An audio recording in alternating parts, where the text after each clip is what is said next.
ಕನ್ನಡ ವಾಹಿನಿಗೆ ಸ್ವಾಗತ.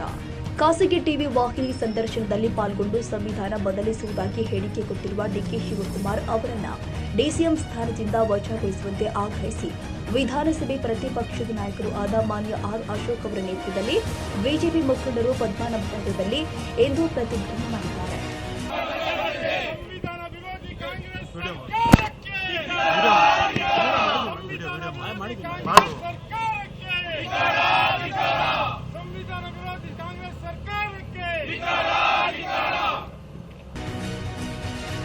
ಕನ್ನಡಿಗರ ಮೆಚ್ಚಿನ ನಿಮ್ಮ ಟಿವಿ 20 ಕನ್ನಡ ವಾಹಿನಿ ಇದೀಗ ಟಿವಿಯಲ್ಲಿ ಲಭ್ಯ.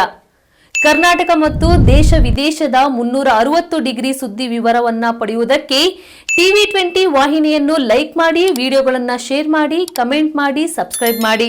HCN ಕೇಬಲ್ 842 ನಂಬರ್ನಲ್ಲಿ ಹುಕ್ಕೇರಿ ತಾಲೂಕು ಹಾಗೂ ಸಂಕೇಶ್ವರದ ಸುತ್ತಮುತ್ತಲಿನ ಹಳ್ಳಿಗಳಲ್ಲಿ ಲಭ್ಯ. PCN ಕೇಬಲ್ 129 ನಂಬರ್ನಲ್ಲಿ ಹಾರುಗೆರೆ ಸುತ್ತಮುತ್ತಲಿನ ಹಳ್ಳಿಗಳಲ್ಲಿ ಲಭ್ಯ. ರಾಯಬಾಗ್ ಡಿಜಿಟಲ್ ಚಾನೆಲ್ ಕೇಬಲ್ 80ನೇ ನಂಬರ್ನಲ್ಲಿ ರಾಯಬಾಗ ತಾಲೂಕಿನ ಸುತ್ತಮುತ್ತಲಿನ ಹಳ್ಳಿಗಳಲ್ಲಿ ಲಭ್ಯ. UDCN ಕೇಬಲ್ ನೆಟ್ವರ್ಕ್ ಉಗಾರ ಸುತ್ತಮುತ್ತಲಿನ ಹಳ್ಳಿಗಳಲ್ಲಿ ನಿಮ್ಮ ಟಿವಿ 20 ಕನ್ನಡ ವಾಹಿನಿಯೂ ಲಭ್ಯ.